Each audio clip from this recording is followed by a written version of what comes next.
You're listening to the Public Health Entrepreneurs Podcast with your host, Dr. Charlotte Huntley.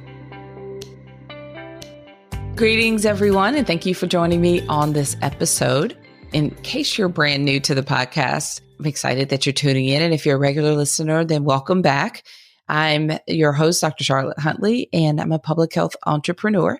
Have well over 20 years. I should start saying 25 years of experience in healthcare, public health, and I have helped so many entrepreneurs along the way.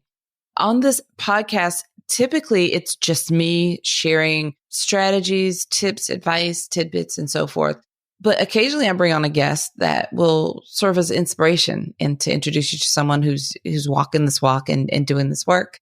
So I'm joined by a guest today that is a very dear friend. I've worked with her for a very long time. And I almost want to say she's like my star student. I've been able to watch her business really take off. And it's been so exciting to be on the sideline and just kind of with you on this journey. So Ericka Horne, welcome to the podcast. How are you?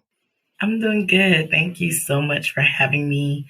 I'm really excited to talk about all the great things that I've been able to do with my business. I'm Jamaican American. I am originally from South Florida. I am the CEO and founder of AKCIRE Consulting. That's the name of my business. And with my business, I get the opportunity to work with faith-based organizations, nonprofit organizations, and help them with their program planning, implementation of health-related programs. Those can include like health fairs or forums, symposiums, panel discussions, anything that's related to health. That's where I'm able to use my gift for good in my business. I love that. And it's been a journey to get to this point, right? Yes, it has. Trying to figure out all the different things. Where do I niche this down? I love it because I'm just having all the flashbacks to just if we think like we're recording this June of 2024. So a year and a half ago, I remember a very different type of introduction. Yes, a very completely different person in business. Yeah, so you've really grown so much and excited about that. So we're going to dive a little bit more into what you do, but let's kind of start with your initial segue into public health. When did you first learn about public health as a career? I love that question because it's specific to talking about public health as a career. So initially, I grew up and I knew I was always going to be a doctor. So I always thought medical doctor, especially coming from the Caribbean, the background. So I was always going to school and pursuing anything in the healthcare field. So from my undergrad at Florida State, I was a pre-med student there. And I didn't have the best experience with all of my courses, but I still pursued and was trying to pursue pre-medicine as the end goal because I knew I was going to be a doctor. So after my undergraduate experience, I started doing clinical work. I got certified as a medical assistant because I knew I wanted to see what the experience would be like in the healthcare setting. And everything I thought that would best qualify me for medical school. So I said, maybe getting this experience, learning more about the field, actually doing hands-on work would help set me apart for that journey. And so I was working in a doctor's office as a medical assistant for about 2.5 years. I was doing primary care and I loved everything that I was doing. But I noticed that we would see the same diagnoses over time. So all of our patients maybe in one day may have all had diabetes, high blood pressure, hypercholesterolemia, and we would be saying the same things or giving the same message about treatment and prevention and for those who may have been at risk for these different health diseases. And we're given the same advice. And in my mind, it didn't make sense that we would be telling one person, like just 15 different people, the same thing. To me, I said, why don't we just tell everybody at once? So I was already had the mindset of prevention when it comes to public health and implementing health programs without realizing that it was a career field. So after about 2 years, I would transition over to the emergency room. I just wanted something different within healthcare, just to see my options, to see, okay, I got this experience. Let me see if I really want to do it. And I absolutely loved my experience there as well. But I was then exposed to more disparities that we're seeing in health, especially with rural populations and under-resourced and underserved. And migrant populations that I was able to work with. And while working at the emergency room, someone mentioned and said, "Hey, did you ever consider getting a master in public health?" And I was like, "What's that?" I was like, "I've never heard of public health before." And so I looked it up and started doing some research into what the career field was like. And I was like, wow, this is what I love. Like, this was a passion of mine. This is how I see myself living my life every day, everything related to public health. And I love that it's broad. I love that I can go to many different areas, go from epidemiology, go to health promotion. When I got certificates in health education and promotion and epidemiology. And then I also went on to obtain my certified health education specialist because they are all so important to the field. So initially I thought pre-med, I'm going to be a doctor, but actually working in the field. And I had one person that actually asked me, "Hey, have you heard about public health?" And from there, the trajectory has skyrocketed. I'm gung-ho public health all day, every day. I love that because I think it's a common type of thing to hear people say they kind of fell into or discovered public health, but it was similar to me. Like you said, knowing that that's what you wanted, but didn't know it was a thing. I didn't know that, Yes. And once I realized it was like, oh, well, yeah, this is what I wanted all along. That's really great. So also keeping in mind, I'll add to my next question a little bit, kind of like two parts. I'm curious to know, when did you decide to move into entrepreneurship, like on this path? And then kind of the other part of that is, how has your other positions helped prepare you for this entrepreneurial path? I think the time when I realized I wanted to go into entrepreneurship was more so when I started my doctoral program. So I'm also a doctor of public health student at Florida A&M. And in this journey, I noticed I would see a lot of people sharing the work that they were doing for different institutions, organizations, whether it's the government and in academia. And sometimes I noticed that there were some restrictions that may have been placed on them due to legal reasons. They couldn't do certain things or say certain things or act certain ways. And then I got a job at the State Department of Health. And I also realized that there were still some things that I could not do, even though I had a passion for it. So while I was able to do what I could, there were still some restrictions or limitations placed on me. And that kind of made me want to find out, is there a way to still do all the things I want to do without the restrictions, without being limited by these rules and regulations that you have to abide by? And realizing that, I started taking my jobs differently, in the sense of I started learning what I needed to learn in these roles, working at the state health department, working in a hospital system, working in primary care, working in rural health, working in chronic disease management, working with children. So utilizing all these different experiences, I started just learning more so that I could be used to be that consultant to come in and help implement programs. Because while I realized I may not have been able to do them, we were able to bring in people who did have the latitude to do those very things that I wanted to do. And so it shifted to more of, how do I get to be on the other side that's doing what I want, instead of just the regulatory side that I was on at the time. And that transitioned me into just doing more research into what is consulting, who are these people, what are they doing? And I actually came across your podcast when I was just in my search, just trying to figure out like, oh my gosh, these people are doing great things, and just learning about how epidemiology is in the everyday works. And I was like, this is what I want to do. So I just started finding and following different entrepreneurs and started learning about consulting. And then I started making sure that I was skilled enough doing the certifications, taking the classes I needed, furthering my education along to make me the best person, the subject matter expert in the area that I knew I was going to be consulting in. So that's kind of how I transitioned into that, like knowing like, okay, entrepreneurship is where I'm headed. Oh, I love that. And I don't think I really knew that before.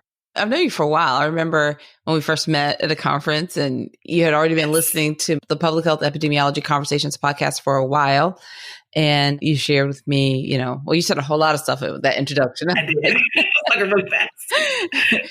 But I think that this path is not for everyone, but I think the people that are drawn to it for different reasons, like you said, the restrictions, the freedom to do and speak and act the way that you feel led to do, all of those things are very appealing to the people that decide to come this direction. So let's talk a little bit about your structure. So your business, tell me a little bit more about the kind of work that you do as well. You did in the introduction and give me a few examples of some of the types of work.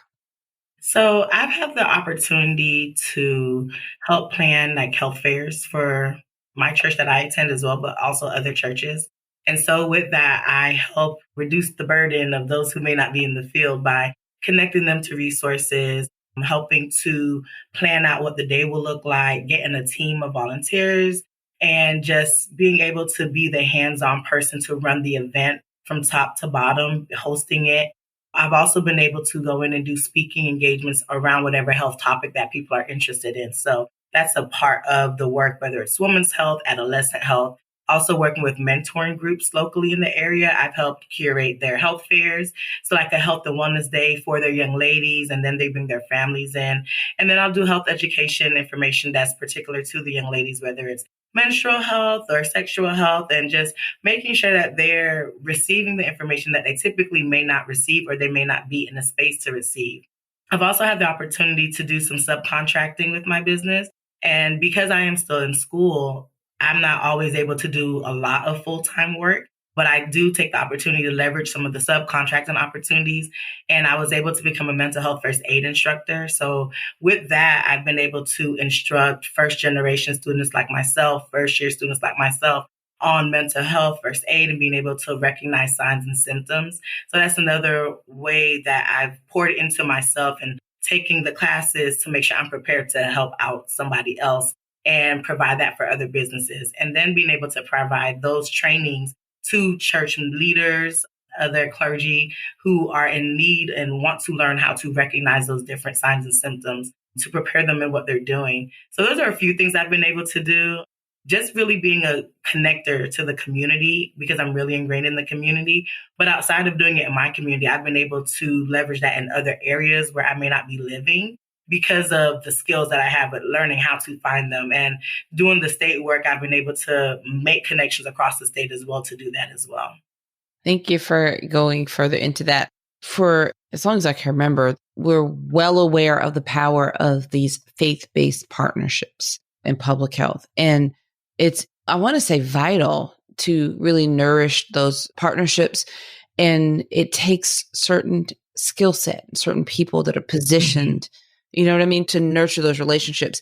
So there's some things that are just going to happen in the context of the partnership with the church and public health, the right connections that won't happen otherwise. Mm-hmm. So I think that that is extremely important service and source and a great way to kind of build for your business. And for you, I noticed that a lot of this is so second nature that you're just like, it's almost like, I get to do this in my business. You know? Yes, that's what I love. That's what I love so much about it. Yeah, I think that's great. So do you run your business? And this is just helping people. I'm asking this question because some people are trying to figure out, how do I start? You know, we know a lot of people that kind of rip the Band-Aid off and they jump all in and they get their business going. And some people work a job while they build their business and then they eventually leave the job and they're full-time in the business.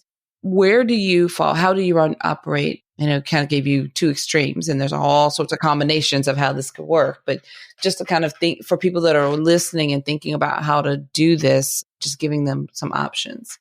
So for me, I run my business part-time. I work full-time for a university, and that allows me to ensure that my basic needs are met because I am still a full-time college student as well in my dissertation phase, and I still have bills. And I know that with the type of work that I've been able to do, it takes a lot out of me. So the time may not always equal the money coming in at the time a bill may be due. So for me right now, running my business full-time is not the best idea.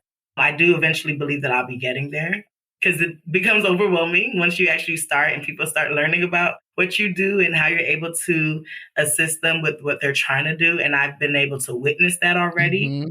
I do understand that, you know, there's going to be a time where I may have to pull back. But for now, I'm able to work full-time. And while I'm working full-time, it's in a position that's helping me still grow, not just academically, but professionally with certifications. And so they're ensuring that I'm the best person for the role that I'm in. So that also helps me when it comes to me being able to consult for my business afterwards. I think it's wonderful. I've personally witnessed. You were just, I'm going to brag a little bit because I think that for everyone listening, this is important. When you can align just who you are without having to try to shift into any other persona, but just being yourself and being able to connect with a population or problem or issue that you're passionate about and just being more of you. It's work, but it's the work that you enjoy and you love. And for Ericka, I've watched this, she's in this sweet spot. She's got this fabulous network and you're just living in it and you're able to monetize and build a business around what you were already doing naturally. And you are learning a lot. And I think that working and running your business teaches you a lot to keep your business really lean. You're not throwing a lot of stuff in there that doesn't need to be there. You're still figuring things out and refining programs and offers and learning to say no to certain things that don't exactly fit you. But we were together, I think one of our retreats, and we were talking, and you got a phone call for someone that was just reaching out because I guess you said, reach out to me when, want to talk about this. So it was like a business call, like, okay, they're ready to work with you. And you have had such an incredible response from people who are just ready to work with you all the time. So that's really been a lot of fun to see because that's not always the case with people getting started. So that's something that I've watched you grow really well into since we've been together. That's for sure. Absolutely. I think authentically being me has really made the difference. Like you said, not trying to be anybody else, not trying to do what I've seen everybody else do. Like I can look at them for inspiration and guidance, but then at the end of the day, what am I supposed to be doing? Exactly. And that's definitely played a major role. Yeah, I love that. It's very inspiring for our other members in our mastermind group too. Okay, so this is where we kind of talk about the good and bad and the ugly. So what do you like most about consulting and entrepreneurship? I think I mentioned it. I really love the freedom to do what I want to do without limitations and restrictions. I love the flexibility that I can create my schedule. I can create what projects I want to work on. I can say yes and I can say no. And I've learned how to say no a lot better. Yes. I don't have to just take every opportunity that comes my way unless, it necessarily aligns with the business mission and the values that we have set forth. And I like that I can actually be who I want to be without feeling like I have to show up as somebody else. Yeah. I think that's wonderful. Just refreshing to hear. And I absolutely agree. And that's the allure for a lot of people, that freedom. So let's be fair. What do you like least about entrepreneurship?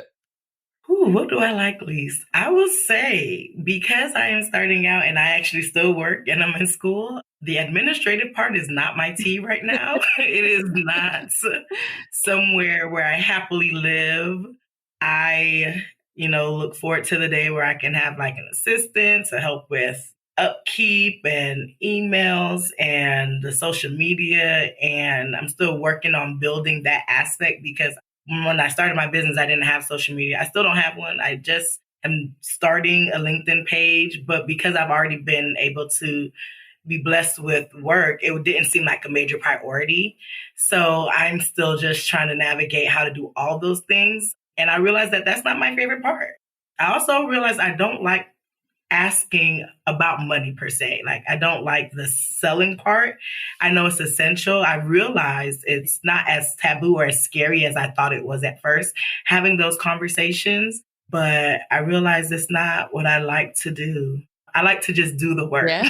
So anything behind the scenes, I'm realizing I'm not a fan of for myself. Mm-hmm. I can do it for others because that's what I do in my business. But I think because I do it for others, I don't like to do it for myself. Yeah. Oh, that's fair. I think two things I want to circle back on that you said. Definitely the structure. So the systems. And I started also when I was working full time and I didn't even know what I was going to do at the beginning. I just knew I wanted something. And so we're just trying to figure it out. So I did start to hire support early because I was working full time. I have family and all these other responsibilities and then this business.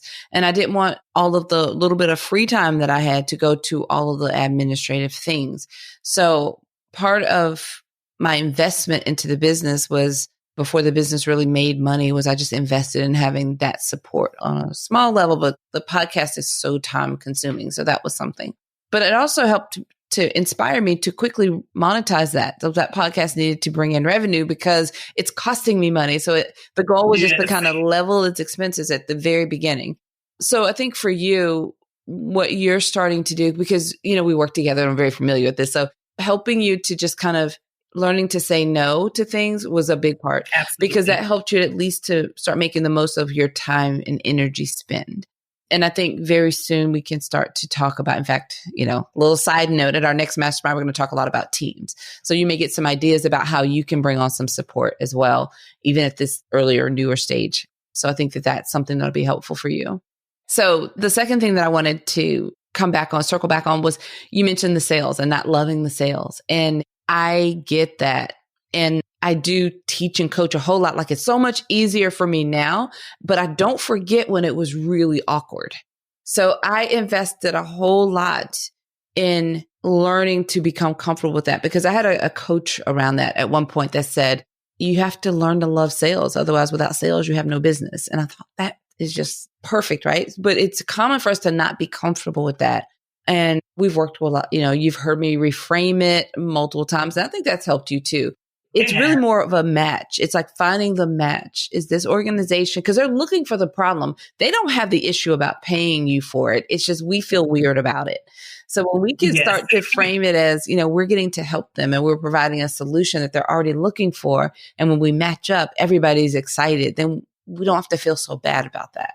Yes. But it's a process. And you've definitely come a long way with feeling much more comfortable with that and secure in that. Mm-hmm. So, but yeah, it's very fair to mention, because a lot of people, it's very difficult. And I don't forget how difficult it used to feel. So thank you for sharing that. Okay, one more question for you. Now, kind of going back to the work that you're doing, and we've talked about this, but I like to hit the nail on the head with this for people that are listening. In what ways are you advancing public health through your business? Oh, I really like this question. I would say one of the first ways that I'm advancing public health is through health education. As a certified health education specialist, I realize and recognize the importance of our world, those we live with, those that are in community with us, being able to understand what they are dealing with in their health and bringing it to a level that they can understand. So a lot of times, initially, I remember growing up, the doctor may have said something, but my parents may not have understood, or family members may not have understood. We're Caribbean, backgrounds different. And when you're asking someone about the type of foods they eat or the type of physical activity they're doing, it may not be the same as it is here in America. So just understanding the importance of culturally relevant, culturally responsive health education that's tailored to the community that you're serving. So I get to do that when I get to work with these organizations. My slogan is solutions with you in mind. Before we do anything, I find out what it is that's important to the individual, to their organization. And then we tailor our responses and the programs around who they are, because there really are solutions with them in mind. Also, we're very passionate about not just health education and health promotion, but reducing health disparities across the world. However that may look. We'll be international one day, but how do we get to reduce health disparities nationwide for communities of color, Black and brown people, and making sure that we reduce those gaps in health that we're seeing across the world in many different things. And those are just a few of the ways that I get to advance public health within my business. And I'm really excited about continuing to do that, because especially in the rural areas, especially in underserved, marginalized communities, they're not receiving the care. But beyond the care, if they were to understand things a little bit better, if they were to just understand things in a way that's meaningful to them, if you bring it down to the lowest level, that the highest person has an elementary school degree, everything needs to be down to that level for them to understand. And just making it plain to those communities we serve, that's what's important to me. And that's how I get to advance public health. Yeah, I think that's wonderful. And I think a lot of people I feel like they're getting aha moments and thinking, oh, this is possible for me. And I just have to kind of echo that there's so much power in being able to take something that's super structured or scientific and listening to an epidemiologist, which I feel like sometimes we speak our own language, but there's something powerful about taking that and creating it in a way or recreating it in a way that, like you said, the community that we care about can understand it. Meeting them where they're at, we say all the time, right? That's what that means. And then people can make their own decisions. We don't need to walk around telling people what to do. We need to help them understand the information we're trying to relay. And then it also positions us when you take that to heart and that's where you lead, you're in a position to learn so much more than you ever will learn in any classroom setting. Because when the community trusts you and open up, they're really going to share things with you that you would never have otherwise known. So it's very mutual, right? So I'm glad that you get to experience that. I think, again, back to one of the reasons why, like for you, things are just, you're so busy and you're having that kind of attraction, you're attracting your clients everywhere, is because this is so second nature to you. You're always thinking and relating, connecting to the community. So this has been wonderful. I appreciate you. I love what you're doing and I'm excited to continue to support you. Now, I mentioned our mastermind program. Now, for listeners of the podcast, I talk about our mastermind program often. There are only 2 times a year that you can enroll. So depending on when you're listening to this, it may or may not be enrollment time, but our website has full details and I'll make sure that it's linked in the description and on the show notes. But Ericka, you were one of our founding members. And that has been clearly remembered. Like I said, you were in person at our retreat. You joined when we first started the program. We've got a mixture of virtual experiences and several in-person retreats since then. Is there anything that you could share? Would you mind sharing with people listening that might be thinking about the mastermind program or considering that? I would say if you're thinking about it, if you're on the edge, just do it. The amount of support that I have received from not even having a business name to having a business that has income coming in would have not been possible without the support of not only Dr. Huntley, but the others that you're in the mastermind with. I love that everyone is doing their business their way and it doesn't feel like, oh my gosh, this is a competition. I have to be better than this person, outshine this person here. Like we genuinely support everybody where they are in their journey. And I just love that it's a group of people who truly have a passion for public health and for entrepreneurship and for doing it in a way that's meaningful. Like it's not just random, everybody's there dedicated to their cause and they're strong, they're firm in that. And when I first started, even though I didn't know what my cause was, I wasn't sure what my niche was, I was able to get real feedback from everybody and real support and just had a place to bounce ideas off of, a place to learn about new tools, a place to learn about new rules, just reminders about, hey, don't forget to file these and learning things about taxes. And it's like, I would not know any of the things if it wasn't for the mastermind. I would not be where I am as far as I am in my business without the mastermind. So I'm eternally grateful. And if you're on the fence and you're like, I think I know a little bit and you just want a little bit of support and you're like, maybe this is it, I highly recommend you do it. I highly recommend you join. Oh, thank you, Ericka. I think you mentioned something earlier about you haven't gotten this yet. I'm trying to set this up. You came in with this real strength already. And I teach over and over again, the power of networking, right? Both on LinkedIn, like virtually and in person. We go over and over and over that and the power in your next connections, your first client, your next client is likely in your network. And you came in with just a learning positioning. So you were ready to take it in and apply it. The other piece of that, you put it to action. And you're just such a great example of how to tap into the network. It's about, making sure people understand what I'm doing because your network is really strong and powerful, which is another part of your success. But in that community, like you're saying, like you're inspiring others, it's just such a great mix. I love it. I'm very biased, but it's very rewarding on so many levels. So thank you for sharing about your experience in there. So we're going to wrap up. Thank you for taking time. You're working your dissertation, you're doing all these things at the same time. So thank you for pausing and coming to share with us on this episode. I'm excited to continue to work with you and see the next leg of the journey, 6 months from now, a year from now, what that looks like. So again, I appreciate you for being here. Thank you so much for having me. It truly is an honor.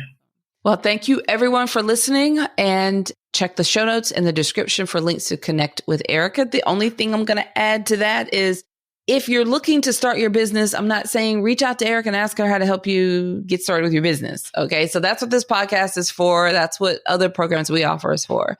But if you are inspired and you resonate with her in some way, then connect with her on LinkedIn, follow her and comment, engage with her in her posts, and learn more about her business. And maybe, who knows, you may have an opportunity to refer business to her or connect someone that you know that you think might be someone she should meet or an organization to consider. All of those things are what I encourage you to do. And hopefully you've taken some good notes and you've gotten some inspiration. And when you do connect with her on LinkedIn, let her know you heard her on this podcast. I think that would be a great introduction and a great way to open up a conversation. So until next time, have a fantastic rest of your day. Thank you for listening. Visit publichealthentrepreneurs.com to learn more.